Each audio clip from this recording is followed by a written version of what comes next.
Welcome to Serenade to the Soul, a yoga and wellness experience.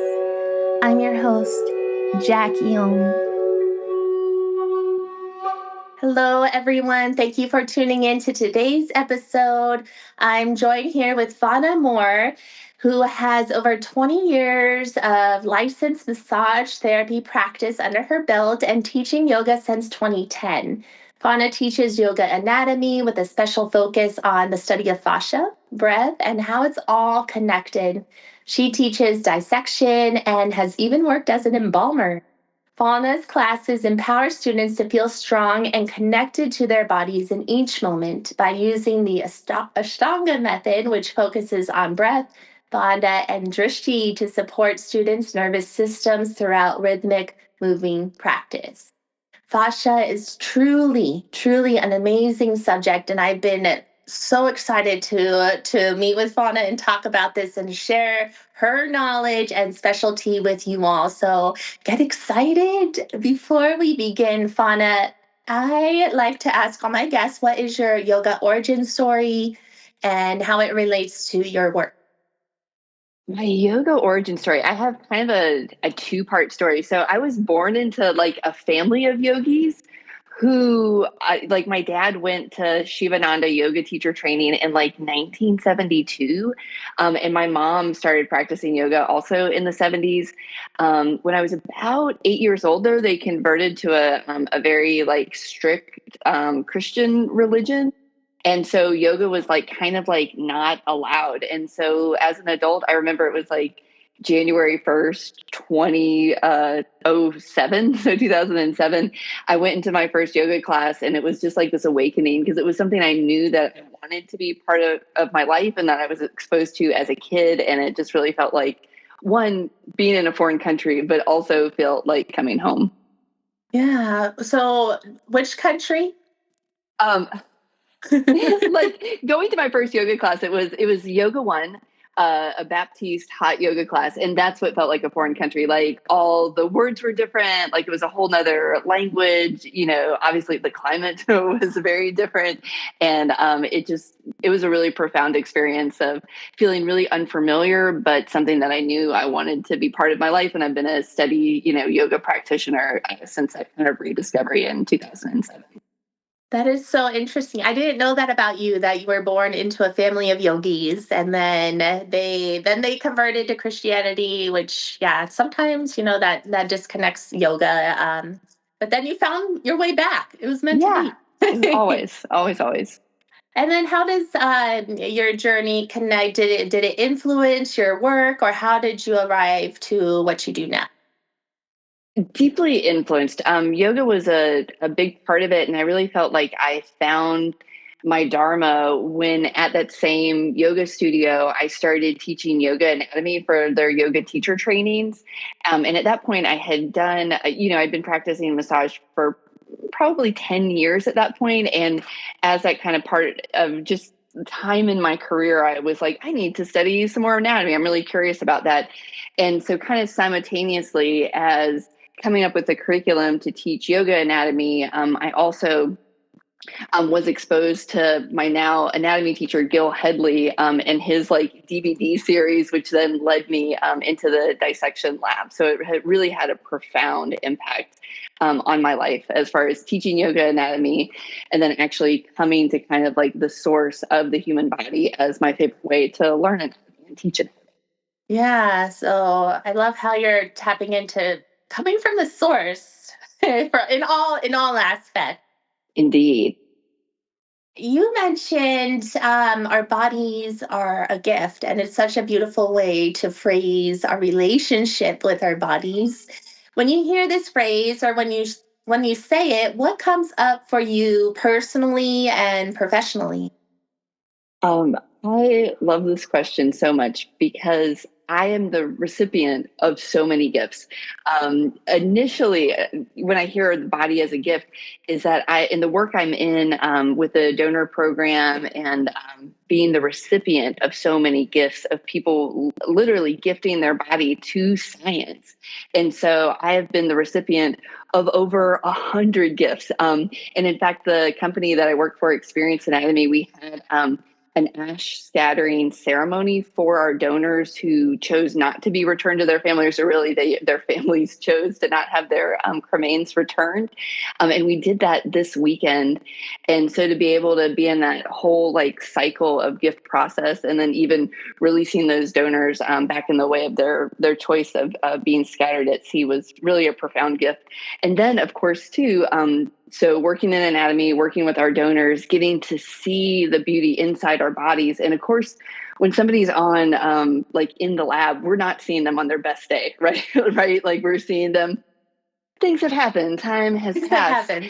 and they're still so beautiful and so fascinating and so perfect, that if this, cadaver on the table has all of these incredible, beautiful things to show me and teach me, how much more can my living body serve as a gift for me to enjoy and experience? And it just like devolves into just profoundity upon profundity. But truly, our bodies are such big gifts at whatever level of function that we get to enjoy them. It's pretty spectacular. I can just feel the energy and love coming from your heart when you speak about your work, and not seeing them on their best day, but maybe it is. When as you speak, it makes me, in my mind, it made me think or imagine once we leave the body, we're no longer in our complexes, we're no longer in the head, we're no longer filled with the things that block us from our like our truths. We're out of our samskaras and just a pure beautiful body. I actually talked about this in Pain as a Portal episode a few episodes back. But our bodies are innocent and pure, and we need to remember that. Can you share a moment in your own practice or teaching where you felt a deep sense of awe or reverence for the body? Oh, again, it's like every day of, working with different students. I feel like some of that biggest kind of like reference is in the joy of the aha moments when people like kind of figure things out. Um, and that figuring out could be in like the yoga classroom and on people's mats, or it could be in the dissection lab when your mind is just kind of so much of the reality is different than the models that we make. And so when folks are able to see that and feel that and touch that, it's a really profound thing. That's probably going to be like my most used word from this interview. It takes me back to one of my to actually my very first dissection, of this moment of seeing deep inside the body. So looking at like the back of the abdominal wall. And so like psoas lives there. We have really big, our biggest blood vessels, right?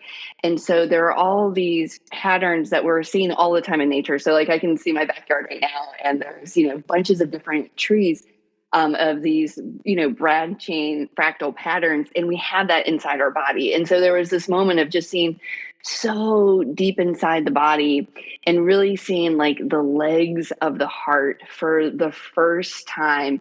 And time in the lab, like it just hits different, right? And so like all of a sudden I'm in tears just admiring like the flow of life force from the deepest part of the human being, and being able to be invited in and to see that view and to share that view was definitely a precise moment of profound reverence that I can really like tag specifically. And the more that we get familiar with these things and the doing it over and over again, that kind of reverence, it's like living in a church. You know what I mean? Like Yeah, it's definitely still a sacred place, but it also feels very comfortable. yeah. It's amazing. The bodies you get to handle and relate with are lucky that they get to be held in such love and awe and reverence. I feel like you're truly doing your, like you said, your dharma, your life's work, and making a big difference. And you get to share it with your yoga students. A lot of people um, don't know or may not have heard about fascia, or maybe hearing it for the first time, or have heard it but are unsure. let's get back to the basics and what is fascia and why does it matter so much? That's another great question. And though it may seem like a really simple question, like what's fascia? And so, like the really short answer of what's fascia, it's a kind of connective tissue in the body. But even the very fascia world itself, as far as scientists and researchers who are studying fascia, still debate that exact question of really defining and Mm. categorizing the different types of fascia. I think that's one of the things that is maybe misunderstood or can be a little bit of confusing, especially for folks outside of the anatomy realm, is to hear fascia and to think that it means just one thing. Hmm. Where it's really like a subtype that's a big category all its own that describes a lot of different types of connective tissues that have really different structures and serve really different functions. Um, Mm. so even again, depending on whose definition you're looking at, our skin could be considered a kind of fascia. Um, Oh, our fatty layer underneath, and maybe not the fatty lobules themselves, but there's a collagen matrix that those fatty lobules reside in, which you may be familiar with your cute little your babies with their little arms and legs and how like babies have little cellulite. You yeah. can see those structures. I know your kids are a little bit Oh. older than that now. Or there's actually, again, in that fatty layer, there's membranous layers inside of that that help regulate our metabolism, that have a lot of lymph organs and structures inside of them that help us regulate the impurities in our body and our body's way of getting rid of the stuff that we don't need. We then also have the kinds of fascia, which is like the classic fascia. So when we think of like the IT band, right, which is like huge and thick and like thicker than like many, many layers of packing tape, right? And it has a really different nature, texture, and function than like those subcutaneous fatty layers, than the superficial fascial membranes. And then everything in our body is kind of double wrapped with fascia. So there's that really strong, dense, regular connective tissue, but then there's also filmy layers that wrap around our muscles individually and have them relate to all of the structures that are around them too. So if you've learned some anatomy, you may have memorized muscle origin and insertion, right? That we think of like where it stops and where it ends. But the body isn't like that. Like Hmm. everything is connected to everything else. And fascia is really the substance and the structure of those connections and of those varied different types of relationships.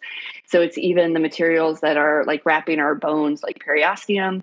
It's the things that are covering our organs, like our pericardium. It's wrapping the different layers around our abdominal organs, around our lungs, even lining our blood vessels, creating the bundles that let our blood vessels and nerves travel in our bodies. There's so many different kinds of fascia that are, again, still kind of being described, categorized, and finding clinical relevance and ways to work with them. So it's a really like cutting edge kind of exciting thing. But the big question of like, what is fascia? And it's like, great question. All of these things are fascia. Yeah. You told me the little bit I have studied was through my yin yoga teacher training. But I didn't realize that there are different types of fascia, and so thank you for clearing that up. And correct me if I'm wrong, but like in traditional medical school, fascia isn't really covered very in depth, right? No, because again, until quite recently, it hadn't been categorized and it hadn't been made to be seen as clinically relevant. Like people are like, this is just the packing tape, this is just the fat, this is just insulating for protection. And while they were like, oh yeah, all that's cool and good, they didn't realize that it had all of these other like physiologically relevant, very important aspects that deal with our like endocrine system, so how our hormones are in our body, our immune system, like how cancer spread, and along with like the force transmission kind of stuff, which again is kind of the yin yogis do a really great job with their anatomy and with their interest in fascia in particular. Yeah, they really do. They inspired it in me and a lot of other people. Let's take what you're saying here and touch on okay, so fascia is a web of connection within us.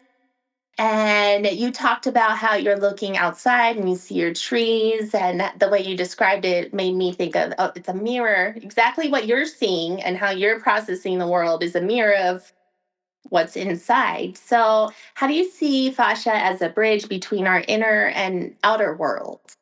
The beauty of it is that's precisely what it is. So not only does like fascia let us literally like feel our outer world. So when we think of like proprioception, um, an extra reception, so like feeling like the temperature of air on your skin. Fascia actually holds a lot of like the free nerve cells that like let those kinds of sensory information in. It's also a lot how our body feels itself, so proprioceptive Mm. qualities, knowing where we are in space, the pressure that we feel, vibration, pain, all of those kinds of things are related to fascia. It really is our brain's interface, our body's interface with both our inner world and our outer world. And it's now really maybe even being seen as its primary role, besides that like long list of other stuff, is as a sensory organ. So really fascia as a sensory organ. Gosh, that would just help so many people have better understandings and relationships with our bodies if we knew how to imagine the fascia and sense it, feel it, for us to live more in our and grounded in more in our bodies, live in an embodied way. For our listeners, I know it's really hard. It'll be a challenge to describe what it looks like. So I'll post some resources in the show notes for you if you want to look for some more information and pictures in depth. But Fauna, could you take a jab at describing how fascia looks like and to give our viewers some kind of picture in their mind? Yeah. So again, so many different types of fascia. So we'll think about the superficial fascia layer, and a really great analogy for it is a sponge. And so the fascia is really kind of shaped like a sponge, where your fatty lobules are filling in the spaces of the sponge. So it's this, again, really three-dimensional matrix. When we kind of drop into the next layer, and really as we're on our way, the intermediate layers are the really fine, webby layers that often I think come to mind when we see images of fascia that remind us of like the spider webby Yes. Yeah. kind of shapes, or when we think of like mycelial networks that work underground, where it's again all of these fractal dividing, really almost like watery substances. So a major component of fascia is water, along with collagen and elastin proteins. And then we have our like kind of dense regular connective tissue form of fascia, which again, when we think about our IT band, right? And so you can even like rub your hands on the sides of your legs right now and feel that there's like a strong, dense sheet of material that's wrapping around your legs. And so it's have you seen like those decals that you put on a window to like make rainbows shine through? No. Well, but like prisms, like Oh, okay. I'm Yeah. looking at one right now, so sorry. um, but where, or even like if you look at your hair in the light and you can see how it has these kind of rainbow light kind of properties to it, since this is Yeah. too far out. So fascia has that kind of pearl essence quality of like the inside of like an oyster, or again that kind of rainbow light reflective prismatic qualities based on the shape of the molecules that form it. And so with that dense regular fascia, the fiber directions are going to be going in more of a similar way, right? So they're going to be going kind of all in the same direction, and then there may be other layers on top of that that are in a perpendicular angled way, rather than like the webby matrix that we think of when we think about the fascia that's in our muscles or in those intermediate layers. Yeah, some videos I've seen, it really is awe inspiring. Sometimes it reminds me of like sparkling diamonds at the intersections, and how alive this organ is as it moves and shifts and changes. What have you learned about fascia through studying anatomy that surprised you or changed the way you view life itself in our interconnectedness from our inner world, outer world? What has studying anatomy surprised you the most in your life view? As far as to the body, the way that there's absolutely no wasted, Love like this. every little bit matters and it's perfect and it's Oh, there for your survival and your best version of you. That even though our bodies, sometimes I think we are like, oh, it's not serving me the way I wanted to because yeah, we think it needs to look a different way or behave a yeah, different way. And it's like, no, in fact, that is not the case. For your environment, for your actions, your body is doing precisely what it needs to support you. Now I know, there are certainly circumstances where that can go awry, but even then, I think I'm thinking of like autoimmune diseases and stuff. Your body is trying to serve you, even if something in the outside world has made it go out of whack. yeah, for sure. And I'm autoimmune. I don't know if you knew that. I didn't Um, know that. yeah, it's a recent knowledge of mine too. Yeah, So I'm still waiting to see the specialist, but it's RA, rheumatoid arthritis. yeah, Um, yeah, but it's interesting because I've always felt inflammation for a long time. I have scoliosis and um, just a lot of spine and joint pain. I just didn't know or even to think autoimmune, but yeah, finally when I heard that, kind of it's kind of like a gift. Oh, like name entertainment one. And then two, immediately it softened how hard and critical I could be on myself. And I silenced, like, it immediately silenced my inner critic and learning to love my body as pure and innocent like a child. yeah, I suddenly also, with that shift in perspective, I got energy to do things that I was too tired to do the past few years. And it's like immediately I just know deep down inside like our you know it's serving me in a way to up level my life even though yeah, it seems like the reverse. I'm feeling stronger than ever, though in pain still. So but yeah, yeah. pain as a teacher. Yeah. Pain How is a teacher. Whew. yeah, yes. Oh, well, curious. I just thought, all right, so you get to handle bodies and parts. I'm curious, when you handle certain bodies, can you sense or just through like your sight and touch what kind of life that body had? It's always a little bit of a dance. So I try to like leave some space with my projections. Yes, so Right. smart. Yeah. And so, because of course they can't see anything. And, we get the minimalist of kind of health history about Uh, kind of, what diseases they may have had, what surgeries, what their cause of death was. So we don't get a ton of oh, information. wow. Um, but it For is, that specific purpose, like not to project your own. Is that the purpose well, or just and to be informed, right? To know like, oh, they knew about this tumor, or of course their lungs look like this. They smoked for the last 45 years, or whatever, like that kind of information. Um, and so my dear anatomy teacher, Gil Headley, has always wanted to really express that, like, just like when we see something, to not assume that it's caused pain or yeah. that this person necessarily had a bad life or that they were like a victim of something, right?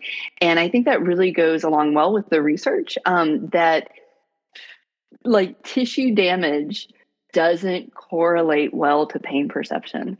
And so there have been Say like that lots of again. Tissue damage. tissue damage doesn't correlate well to pain perception. And so there have been, and these studies are kind of old now, and I can't name them specifically, but where there was a whole bunch of MRIs taken of both people that had low back pain and people who didn't have low back pain. And their imaging was really similar. The number of folks who had like little bulging discs or like had things that might show up on the scan. So it was really random, like who would feel pain and who wouldn't. And it didn't correlate well to the way that the tissue damage that they could see necessarily was, if that makes sense. So like something can be wrong or, like wrong. And the person may or may not feel pain because of that.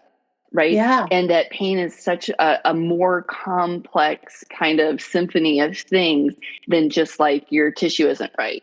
Or that there was damage to something. And so I'm, very hesitant to say, oh, they lived this kind of life or they were this kind of person, since in the vast majority of cases, we don't know the donors personally. And in the times that we do, we also kind of get like neat surprises and can kind of make more like correlative kind of stuff. But even then it's more like, because it's what's like physically in front of you. But just to know that like they had a really generous spirit is usually one of the biggest takeaways that we can always assume. Yeah. So would you say a relationship with pain is more of a mindset and perception relationship? No, I'm not saying Mm. like pain is all in your head. That's not the takeaway. But the pain pathways are more complex than the structures. Like it isn't just such a simple equation of like A plus B equals C, Mm. that there's a Mm-hmm. lot of other kind of space in between.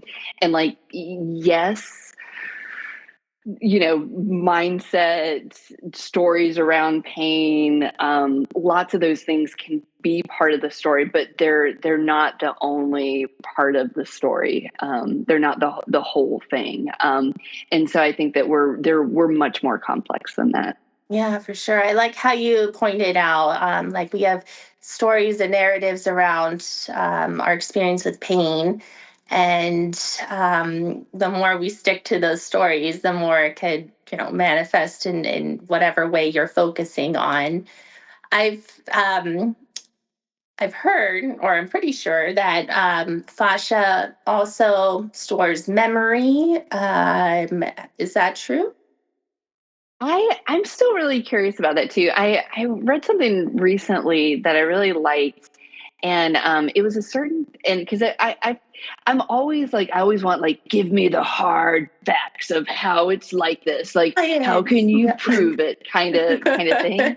And so when people are, because people tell a lot of stories about fascia out in the world, and they're kind of like cuckoo, like people like really like take fascia as this mysterious tissue and they just run with it and like uh, paint it however they want to, makes a lot of really good stories. And they're not necessarily wrong, because I think we do need to like hypothesize and think in really big outside the box kinds of ways to move forward with science and medicine and our understanding of human consciousness. And so the thing I read recently was a certain kind of like nerve fiber that's like in fascia and in our muscle tissue and stuff relates to a certain part of the hypothalamus that stores emotion and feeling, and then also would link to parts that are related to memory. So yes, yes, it does yes. store Uh-huh. emotion and memory, but through these particular, like now, to see like particular pathways. How can understanding fascia, because like you said, it wraps every part of us from the inside out. Even skin could be considered fascia. Um, how is our how can understanding fascia help shift the way we move, the way we heal, even think and see our how we see our bodies? Yeah, I think it can really open up space. I think it's easy to, and maybe we see folks where we feel like, and you've probably seen them too, where like these folks like really live in their muscles, or these folks really live in their bones, or Mm, these folks really like live in their fatty layers. hmm. And I think when we can kind of move our consciousness into living into our fascia, I mean, fascia is like the fabric of integration, of connecting all of the things together, and can again be really precise. If you've done any awareness practices where you like move your consciousness through your body. I Mm-hmm. am rather convinced that when we do those types of practices, we're moving our consciousness through our fascia. And I think that there's maybe at some point we'll kind of understand that a big part of our subconscious lives in our body, lives in our fascia and the nerve pathways that it holds. That's just so cool. The excitement that statement brings up in me is literally feels like stars. That's I pretty was cool. like, oh man, so, believing that reality and truth is simple and yet sophisticated. Simplicity and sophistication, how it can literally be accessed within our own bodies, is quite an amazing treasure. That's Yeah. very, we can't see it, we got to feel it, you know? Yeah, Um, absolutely. yeah. So how can it, let's tell yoga. You mentioned, yeah, you made a point like some people live in their bones or their bodies or their fatty tissues. And I remember prior to yoga, yeah, yoga saved my life on many levels, but I was experiencing depression and it really disconnected me from my body. And I forgot how to take deep breaths. Which kept me in flight or fight and super anxiety and super anxious. And I remember like not being able to just even my legs felt like noodles, and and I used to be an athlete, and so so many life experiences can disconnect you if well, staying on topic, but once I started practicing yoga and breathing and moving, everything started to come together again, and I so appreciated that. I mean, without even knowing what fascia is or understanding the beauty and anatomy of our bodies, our structures, I could sense I'm living more like as an integrated whole from the inside out. So, how does yoga help regulate the nervous system through working with our fascia and bringing us back into balance? A lot of the things that you just mentioned is so I think it's interesting that you mentioned being an athlete and being disconnected from your body, right? Yeah. Because physical activity isn't necessarily the way in, right? Because a lot of activities can really specifically ask you to disassociate, right? Like they can Yeah. be like, stop feeling your body, do this thing, right? And like maybe there's Mm, more else in there. yeah. Um, and I think that's one of the really great gifts of yoga is that it's really asking for the opposite, that it's asking us to feel in, that it's asking us to be connected. And like fascia, by its very nature of what it is like the medium that those things are happening, right? So when we're having that coordination of breath, right, where breath, fascia aside, breath does so many things to really let us regulate that switch of that fight or flight, whether we kind of are turning the adrenaline up or down, is a way that we can have some like control in what seems like maybe an uncontrollable way of life. And again, the fascia is kind of like the medium that kind of happens through. So it's like holding the nerves that are part of that. It's facilitating the like transfer of those like nerve signals. Again, it's not nerve tissue itself, but it's an important component of how everything else works.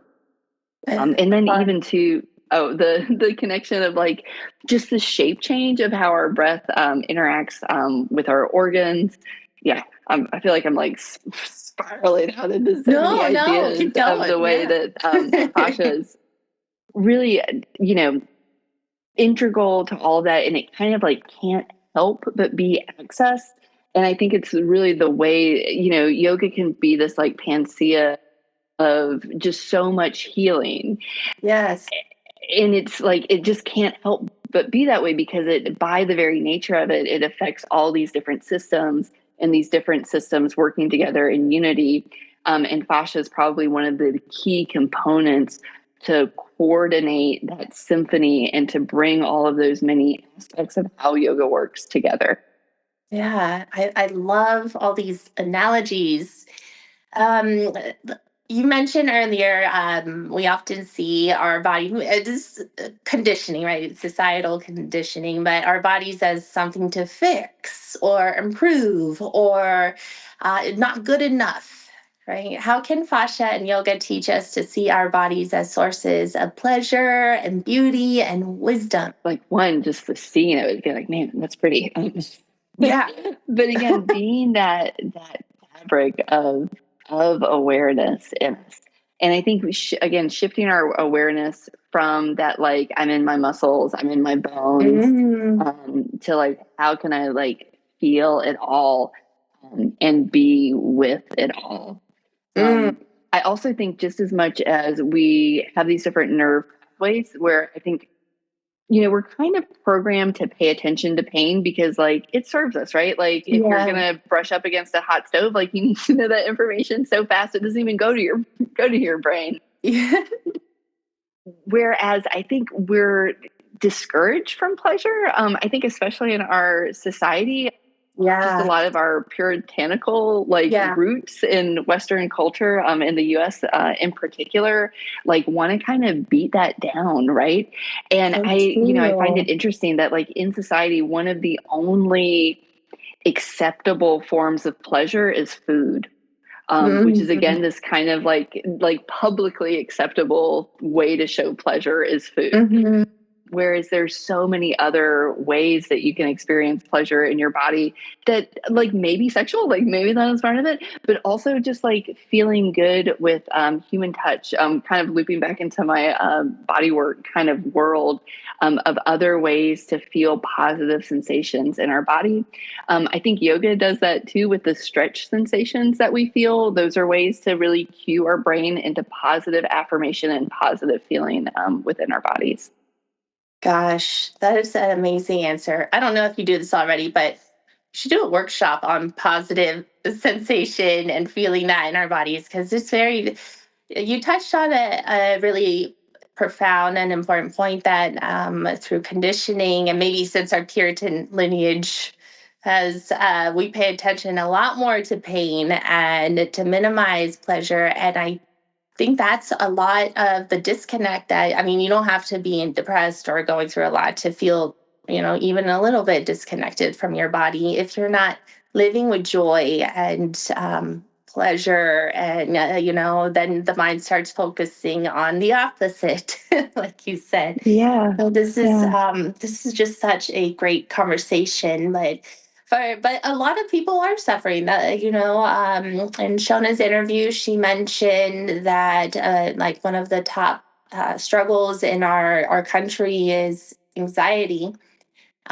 So, what role do you see fascia playing in emotional release and healing stored trauma and tensions? So I'm not a trauma expert.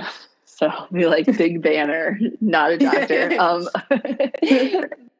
But like I feel like all of these things are kind of inseparable from each other. And like again, it's the medium that those types of practices get to work through.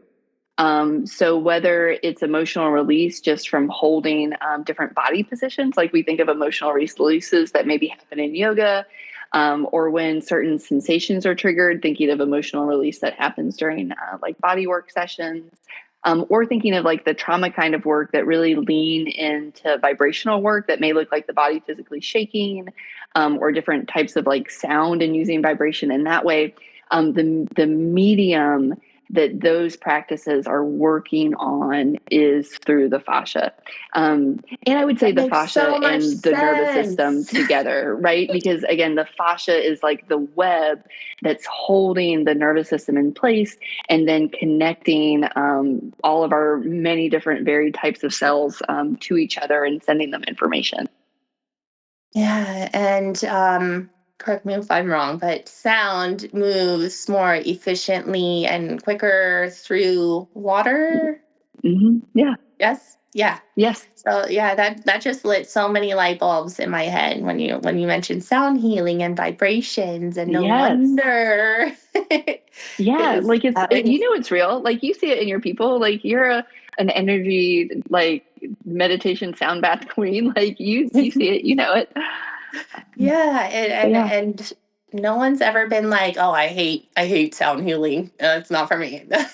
No, no one has ever said that because it just immediately soothes you and grounds you and gives the mind something to focus on too, as it grounds in like the drishti, your focal point, and then you're able to feel and be more present with the healing and restoration of the sound moving through our beautiful bodies.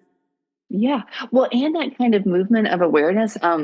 You're a yoga nidra practitioner also, Yes. yes? Yeah. Yeah. Yeah. So I feel like that again, that movement of awareness through our bodies is another like way to open up those pathways for healing and connection within ourselves. Yeah, when you mentioned that earlier in the interview, like moving consciousness throughout the body, it made me think of yoga nidra, and I've already started putting together the nidra that will be inspired by our conversation here. So Ooh, it's just so perfect. It's a perfect, it'll be a perfect way to feel the consciousness move through our body. I'm really looking forward to this one. yes, Well, excellent. Very yeah. good. So speaking of on that, what are some simple grounded practices that listeners can begin to do today to feel more connected to their bodies through fascia and even yoga? So one of they're so simple, right? Which is better. Um, Yeah. yeah. Well, Yeah. one of the things that I really like, and it's maybe a little bit weird, but it's pretty cool. So self massage, but with the idea of squeezing and lifting your skin up like all over your body, like in big kind of like hand grabful ways. Like you may have to put your pen down. And like 360 full complete of like kind of squeezing and lifting. And so this is kind of working more with the superficial fascia or the subcutaneous adipose layer in our skin and creating more space between that layer that's really rich with sensation and the muscles layers underneath. And really, the interface of those two layers, too, is a place where a lot of inflammation can live Mhm. in those kind of intermediary layers. And so, like, whole body, like lifting and squeezing. And if you even did like a simple, like, stretch practice to just like test, like, how much tension you have in your body when you reach over to touch your toes, and you do this kind of practice, I mean, you could do it on one leg and then see how, reach down, touch your toes, and see how different your two legs feel. It can be a practice that one increases sensation and awareness, and then really creates more space in the body as well. It's one of the beautiful things about yoga and the ubiquity of fascia in our bodies is it kind of can't help but work. So, not to like muddy the water too much, but any practice that you love and will actually do is the best one, right? Yeah. And so it could be, again, those kind of simple squeezing self massage practices. It could look like a vigorous asana practice. It could look like restorative laying on the floor. It could look like, being in the vibration of a sound healing. So, like, really broad, really big. Yeah. Yeah. This brings it made me think about so many people say, "Oh, I'm not flexible. I can't do yoga," and that's not the point. Like you don't have to be flexible to do yoga. You gain flexibility through yoga. Like I remember when I was disconnected from my body and in so much pain, it was so hard for me to lift my arms over my head, for a mountain pose it was just of screaming in pain. But I also at the same time knew, like, I was reminded what health felt like by moving Yeah. through and, kind of holding space for the pain. I could feel the health underneath, like coming back to life. Would you say our fascia is connected to or correlated to our flexibility? Sure. Like, absolutely. Like, our, again, really broad, different definitions of fascia. Some big definitions of the fascial system include tendons and ligaments. And the way that those are held under like nervous tone are going to have a ton to do with a person's flexibility. And there are really two sides to that. So again, one, that like nervous system tone, like where your body feels safe in different positions, Mm-hmm. are going to be a huge part of flexibility. And then the actual structures and like physical limitations of those, based on, you know, your genetics, your habits, what your body is habituated to, based on your, you know, regular movement practices, right? If your movement practice is sit in chair for 8 hours, asana, or whether your movement practice, you know, really begs length from your tendons and ligaments. That will be the kind of determination of what your flexibility is like. And yes, it does have a lot to do with your fascia and your connective tissue. So let me, I feel like this is a deep question. I'm trying to organize the words. So we're just talking about physical flexibility, and you're talking about nervous system tone and where the body feels safe. Some, you know, some people grow up in a lot of chaos and instability, and that, and their nervous system is developed under chaos. Would like inflexibility in the mental sphere or emotional sphere, could that be correlated to the experience with fascia in the body? Is this making sense? I think so. Yeah. Yeah, like if someone's under more stress, would that kind of show up in their fascia? Is that Yeah. kind of the Yeah. question? Yeah. And I would say absolutely. You know, because it could be like, you know, systematic stress, right? Like, I don't know if you've ever noticed this, probably if you have RA, I bet so, where you eat something crazy that has more inflammation in your body, and then your body feels really different. Now, obviously that's like not an emotional, you know, side of it, that's more physiological. But also, like, you know, if you've lost a loved one, if you had a big fight with your spouse or parent, like your body feels different, right? Or Yeah. just how you were saying, when, you know, you were in a time of feeling more depression and sadness in your life, like you felt like you literally couldn't reach your arms over your head. Yeah. And I think that's a very real thing that's related to the nervous system, related to fascia, and then might have some other kind of physiological layers on top of that too. I think that the lymphatics have a huge kind of impact on that kind of stuff as well, and also just kind of like how we're processing our experience in like the small kind of like small way, and then like the big picture, like metaphysical kind of way of processing. Yeah. So, you know, we all have our certain life experiences and like what we hold on to, what makes us feel safe, or you know, our just our own personal journeys and our right to have our own personal journeys. And in what ways can honoring fascia help us to cultivate more compassion for ourselves, for others, for the world around us? Just like we, you know, because just like you were saying, nothing in the body is separate. Everything's connected, and so like as are we, like as humans, with nature, with animals, with the stars, the planets, everything's interconnected. But is there a way we can honor fascia to help us cultivate more compassion, to see how connected we are to everything around? I mean, I think fascia as a metaphor for that kind of connection. And yeah, fascia is a metaphor for that, you know, Yeah. that our bodies are connected in that sort of way. And it's interesting too that we, some folks, and again, I'm not quite there yet. I always am like, I need a little bit more hard science before I can like get down all the way. But where there's a lot of folks who really feel that fascia is almost like a quantum material that's and again, I haven't gone all the way down this train, down these tracks yet. But even so, of course, our bodies we think about on the really big, like kind of macro level, but of course, there are all these things happening on the really micro level too. And so the fascia on that kind of micro level is also incredibly impactful, even with like regulating consciousness and the pathways that these different like kind of aspects of cellular function can move around, have to do with the fascia. I just want to take a moment to speak from my heart. Creating this podcast, these conversations, these deep dives, this soul work, It's something I pour so much time and energy and love into. I really feel a purpose here. And right now, it's unmonetized. It's truly a labor of love.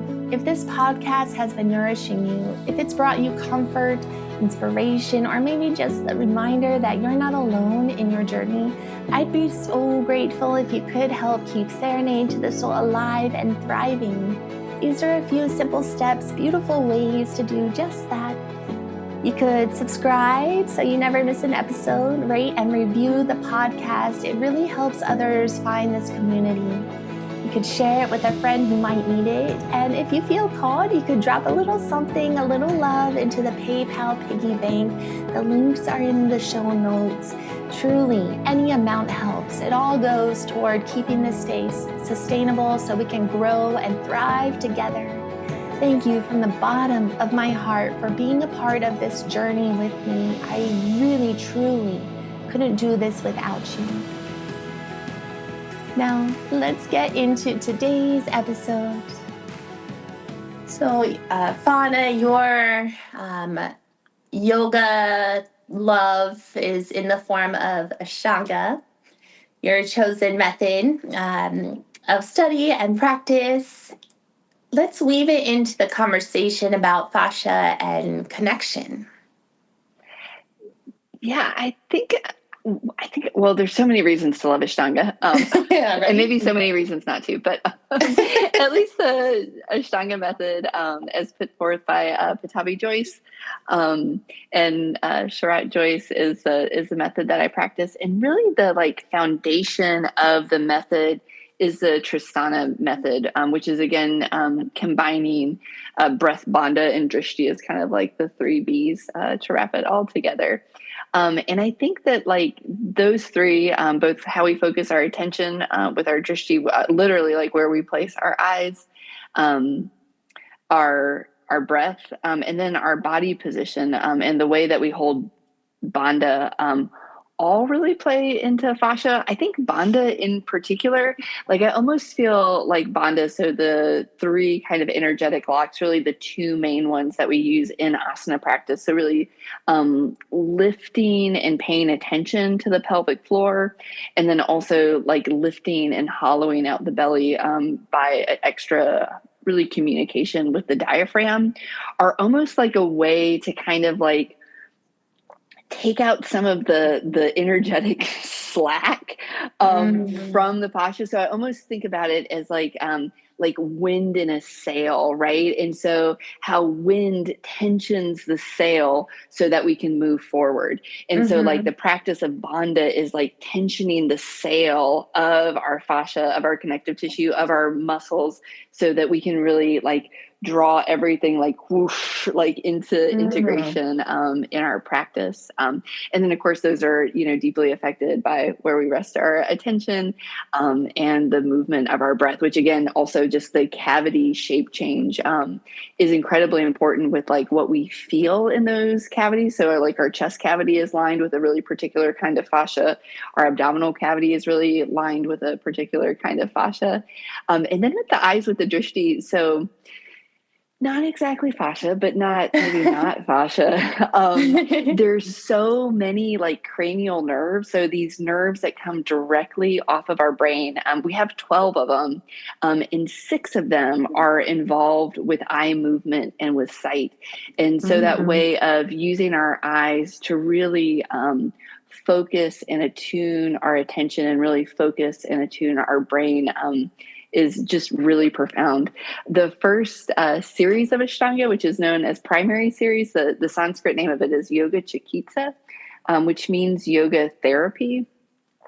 And so its aim is, holding poses for, they say in Yoga Bala, 5 to 50 breaths, however long you want to, that holding those poses with those 3 kind of pillars of focusing your eyes, of moving your breath in a particular way, along with tensioning the kind of the soft palate, lifting and raising that to have more of a effect on your vagus nerve.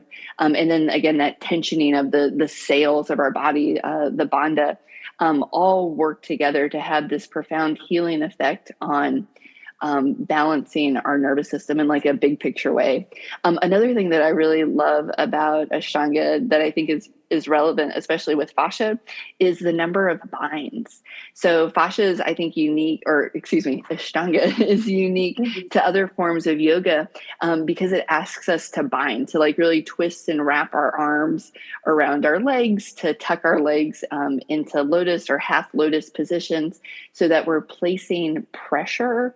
And again, I don't want to make it like too materialized, right? Like it's not about the physical body, but it's also like not about the physical body, but we're having an impact on our actual nerves, right? Like the pathways of where our really big nerves run, the pathways of where our big arteries and veins run, and actually applying pressures, applying different stretching forces in ways that other forms of yoga don't particularly ask us to.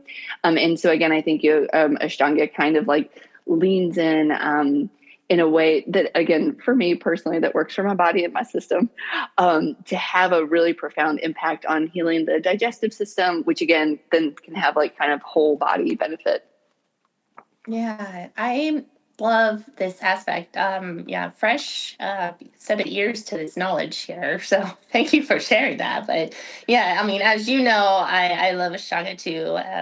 One of my favorites, and I like going to it because I feel like I can put my body back together when I feel injured or stiff. Like it just has this beautiful um flow step by step into feeling in the body, and it just makes really a lot of sense. And I would take a Fauna's class often, but and I don't do this personally, but when we, or intentionally, but when we hold for 5 breaths and like we get in the posture and like breathing for 5, and all of a sudden like noises come out, I feel it as my organs, like the sounds coming from my organs through the ride of breath, like this like refreshment, this Yeah. like squeezing the sponge out, or, cleaning house. So I love that you touched upon this, like the number of binds, and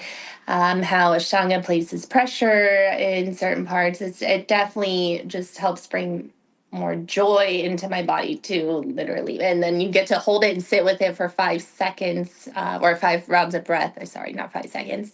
To let it move, so your consciousness can move through your body in a grounded way.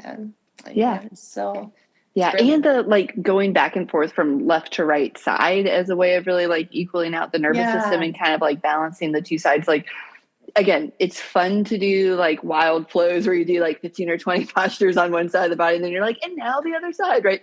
But it's not that, right? Like it's right side, left side, right side, left Yeah. side. It's just in a different, it really has a different aim and a different goal than other forms of yoga. And it's quite particular. And I mean, it's definitely why it has the reputation for being strict, but it's also trying to like kind of hold this structure that you can really trust, that you can really lean into, that you know what's coming next, that you know what the expectation is to do with your body, that you also, if you've done the practice a few times where, again, ways to safely adapt it to what you need kind of day by day.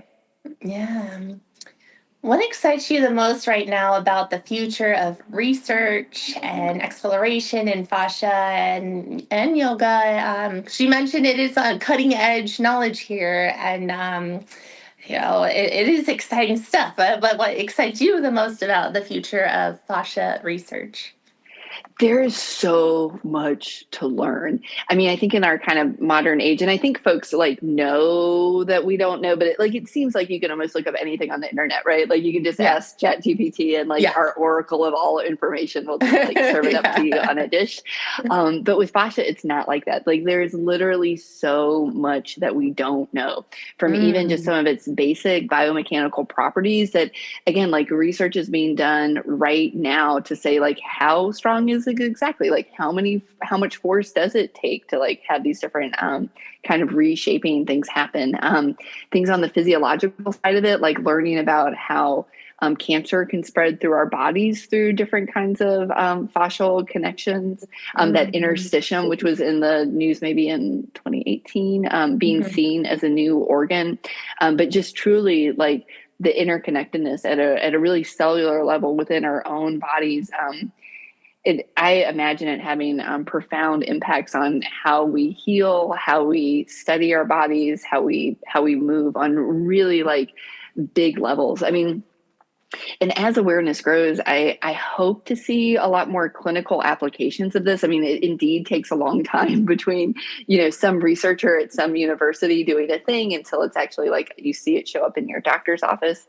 But I'm also really like kind of hopeful at the same time too, that a lot of these things will be really practical and applicable. And then on the other side of it too, like the soft kind of healthcare side of it, of body workers and yoga teachers and folks who can feel really empowered in their practices and to feel like they are evidence-based, and that even though like some of these ideas might seem like really far out, they're like absolutely grounded in reality and something that you can hang your hat on and really trust the impacts that you're having in your students and in your own body as well. Yeah, I love that. This is exciting stuff, and I can't wait for science to like catch up to Yeah. to what we're trying to figure out and live with. And it almost makes me feel like it's parallel with the advancement of technology here, in a way. I don't know how to articulate what I'm sensing through our conversation, but I wonder if it's like, just I think as we have better tools to measure, I think that's got to be a helpful thing. And yeah. as we can get more precise in what we see, some of the like tech side of it. Oh, but here's a great example. So as MRI imaging is getting better, they take a lot clearer pictures. They're now accounting for fascial deformations in different kinds of pathologies. So meaning they can have a computer analyze all these different MRI scans. They now can look at certain parts to know like what they're looking for to be like misshapen or out of place or to be outside of like a normal range, and then have more information on how to diagnose individuals or even how to make the criteria for like different diseases. So I really do think that technology on that side of it, even like AI or whatever, being able to like understand what it's seeing more, and then as the MDs or clinicians or researchers are able to really account for those fascial aberrations and changes, that they'll be able to apply that to how diseases are studied, how they're found, and what the criteria for like what's abnormal or what's to pay attention to. That's just going to be so helpful. And I think, yeah, our advancement as humans and the collective and understanding how to heal and live more in our bodies. And um, what, what's one small but powerful shift in awareness about the body that has changed your life in personally? Like one small, maybe small but powerful shift in awareness about the body in your work and experience with yoga practice has changed your life. That's a great question. um,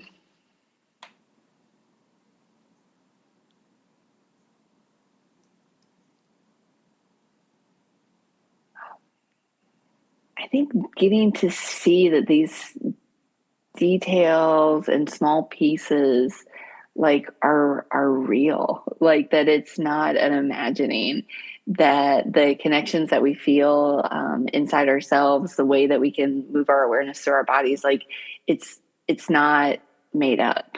It's not like in our heads. Like it literally is in every single little drop of us, to the tiniest little part. So small and powerful shift in my awareness is how real our feeling of sensation in our body actually is, that it's not made up. It's not just in our heads, that there are ways for us to connect to every single little drop, every little part of ourselves, through this incredible fabric of life that we call fascia. If someone's struggling to feel at home in their body, what words of encouragement would you offer? I'm gonna tear up. It reminds me of a Oh, poem by Gail, which I don't know entirely by heart, but kind of the punchline is like, what if you're already in heaven? Like, oh, what if you're already here? Like, what if the world is as it's supposed to be? And that can sound kind of crazy because there's a lot of nuts things going on in the world right now. Like, no denying that, right? But yeah, like you in your body at this moment, if you were in heaven, what would that be like? And yeah, and I don't want to like ever tell someone that they should feel differently than they do, but just to have kind of the curious invitation of like, what if this was good right now? yeah, Or, what's a way to find one small little piece that can create kind of an opening of the gifts that's here? How can we make a little space between, if we feel pain, or if we feel struggle or discouraged or far away, like what's some small thing that we can connect to in this moment? And even if it's like simply the sensation of your tongue in your mouth, right? Like yes, something that's like really right here in your face, where we have uh-huh, just so much awareness, so much perception. And, is there a way that we can make that a little bit bigger? And that even if the feelings that we notice right away, we don't identify as being positive, that we're able to notice that we're there, and just to like be with them in space. And that awareness too, that like when you kind of hang out with a sensation, the chances are that it will change. yes, It's not permanent. So yes, yeah, I hope gosh, that everyone can feel at home in their body, because it can be such a nice place to live, and it's kind of the only yeah, thing we got. it's the So you might as only thing well we buckle got. in up and get on in. I'm hopeful for a reconditioning as a society to reverse the narratives we have so been beaten down with on our bodies having to be fixed, and Yeah. to shift in something as pure and perfect as the way it is, and just to hang out in our sensations and in the feelings can shift our consciousness and our relationship to our body. Thank you so much for sharing that. What was the name of the poem? Oh my gosh, I need to find it. Oh, this is going to take me longer than Oh, is yeah. probably Oh, when you appropriate. find it, I'm gonna put it in Yeah. the show notes for the Yeah. listeners to Yeah. find, because it's magic. Yes, I absolutely can get it to you. But I'll have to like find the book and then find the find the Yeah, poem. yeah. But it's one that I often read at some point during our dissection intensive weekends, to just kind of keep inviting people kind of back into their bodies and back into the present moment. And again, too, to not layer too many stories onto the donor that they see in front of them. Hmm. And that thinking, of what if we're in heaven right now, I find it opens up a lot of space for It me, really, yeah, because there's yeah, so much good, and like I don't want to be ungrateful because it's so yeah, good. Yeah. yeah. This is powerful stuff. Use Let's uh, kind of shift back to you working with the dead, and what can we learn about life by being with the dead? Um, this is a profound perspective, and to transition from what the morbid lens into one that's, let's say, heavenly, or like a new opening of awareness. So, what can we learn about life by being with the dead? There's a lot that we can learn about life by being with the dead. One of my favorite things that I think about, and I thought about this especially, I was embalming, because there is definitely a difference when someone comes in having just passed away, and they're like, wearing their hospital gown, and their family has like placed some flowers on their chest, and they may have a note from their loved one. in that kind of state versus once they're embalmed and they're like a specimen, right? Like there's a Mm-hmm. really big, there's a shift there for sure, Mm-hmm. in appearance and all sorts of different ways. And I've always thought of them as these portals, right? And almost seeing the body as like a door that's been closed, where the spirit has, of course, left, but there's still, you can still see the doorway um, of this portal. And I find it helpful to be reminded of my mortality in life, and to try to appreciate the portal that I am and what's Gosh. able to like pass through me, what experiences I can be open to, the amount of exchange and like giving that I can have with others, again, as a portal that's like still alive, that's still transmitting, that's still doing. And so to get to see like the radios that are turned off, right? Rather than the radios that are like still communicating their signals. It's really cool to appreciate both. And I guess, being with all the turned off radios, all the closed portals, just makes that kind of like that contrast so much more apparent. Yeah, gosh, that is such a great and powerful and beautiful and special metaphor, and like our bodies as portals. And um my so you said the word shift, like, so there's a shift when the body is before being embalmed and then after. Can you Yeah, expand on what you mean by that shift? it's pretty subtle, but it's like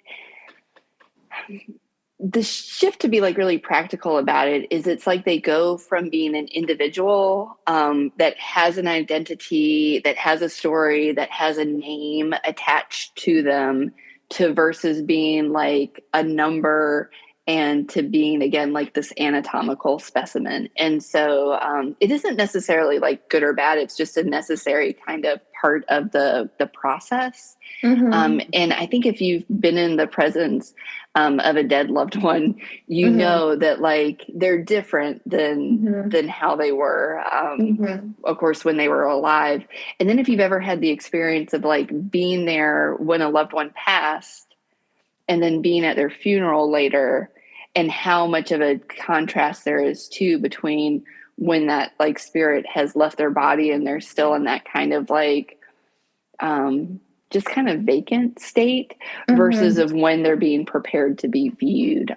There again Mm-hmm. is there's a really big shift there, and Yeah. it's something that I feel really honored to get to Yeah. have been present to for so many Yeah. individuals, and to be able to take care of them in that way. And something too that I feel like is kind of like, this day and age, like we don't hang out there a whole lot. I didn't work on the funerary side of it, but my good friend is an embalmer, who's our embalmer for Experience Anatomy Foundation now, and she would talk about having to go to do like transport, and when she was working at a normal funeral home, and how they get calls in the middle of the night to go pick up their cases. And it's so interesting to me. It's like, why would you call them to take them away in the middle of the night? Mm-hmm. Like, they're not going to get any more dead. They're not going to like go bad before morning. Like we just have this really like culturally a strong desire to like push that away, and to make it really not be Mm-hmm. okay, right? Whereas if as long as they didn't die of like some crazy communicable disease, there's Mm-hmm. absolutely no harm in being near your dead loved one, for a reasonable amount of time, 8, 12, 24 hours, like absolutely no problem. Yeah. Even though it might make them a bit less than an ideal body donation candidate. Um, yeah, but yeah, there really is like, I don't know, it's neat to see, or it's interesting to see the portal when like the door is just closed, Yeah. versus when it's been closed for a really long time. Yeah, that's so interesting. And when you mentioned the shift and the portal, um, when I didn't get to see my grandfathers. One of them I passed before I was born. The other one passed when I was like a freshman in high school, and then my two grandmothers lived for much longer.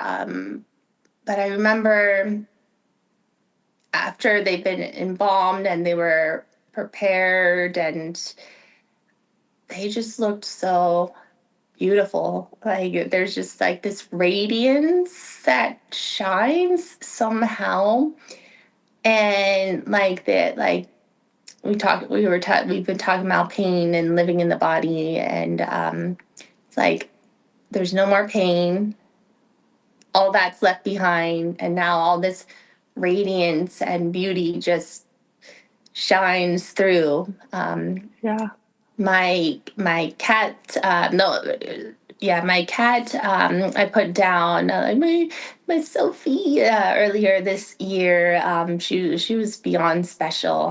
But I held her in my arms when they were doing the euthanasia, and um, same with my cat too. Like once that final breath, I looked at her and I was like, gosh, you are so beautiful right now. I just like held her, and it was like, bawling and crying, but it was like just like this special, and it happened on Easter. It was like the perfect, if she had to go, it was just the perfect flow of energy and beauty. And like heavens opening up, or getting ready to see it. It was just the perfect play out of something you don't want to lose and part with, but it's a part of life. But yeah, I saw so much beauty in her, and I took her to the cremation place too. So I drove her once the emergency vet put her down, and then I transported her. But even at that time, I still feel her energy actually. Yeah. Even in her ashes, when I hold it to my heart, I swear I feel her heart and her warmth just as if I was holding her. So there's something unique and special about these portals and our bodies, and the beauty that is our truth. Yeah, absolutely. Yeah, I mean, that's one thing about the dead is there's no more lies. There's no more story. There's just like the simple act of, maybe not the spirit being, but the body being, and being free. Yes. Yes. Yeah. Yeah. Would that be if okay, so my last question for you is, if you could leave listeners with one embodied truth to carry with them, is what you said, would that be your answer, or is there something else? What would leave our listeners one embodied truth to carry with them, about our conversation, about our the pureness in our bodies, and the interconnectedness of everything? Yeah. I mean, I think I would return to kind of the phrase of, what would you do if you were already in heaven? Yeah. Oh gosh. Fauna, thank you for being a gift in this world. There's to so many, and thank you for being in my life. Yeah. And for sharing just your passion, your joy, your knowledge with our community. Can I do a little plug? It's my happy place. Again, it's maybe a weird happy place, but it's so cool. And I love sharing it with folks too. Yeah. Also, if you or your listeners just want to kind of see some things, Experience Anatomy has a great Instagram page where we have a ton of anatomy. I've recently taken the reins of running the page, and so I'm excited to like put out new videos. And the last two are my little creations, so you can hear my voice on there. Oh, good. I'll put all that in the show notes for our listeners. And Fauna, thank you once again. We're so grateful for you. Likewise. Thanks for having me, Jackie. It was so fun to talk to you. I will do it anytime, forever. Oh, yay! Yay!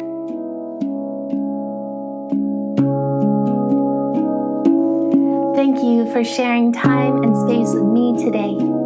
If you enjoyed this episode, please like, comment, subscribe, and share. Your support helps keep this podcast alive. And together, we thrive. I'll meet you here next Thursday. May your week be abundant and blessed.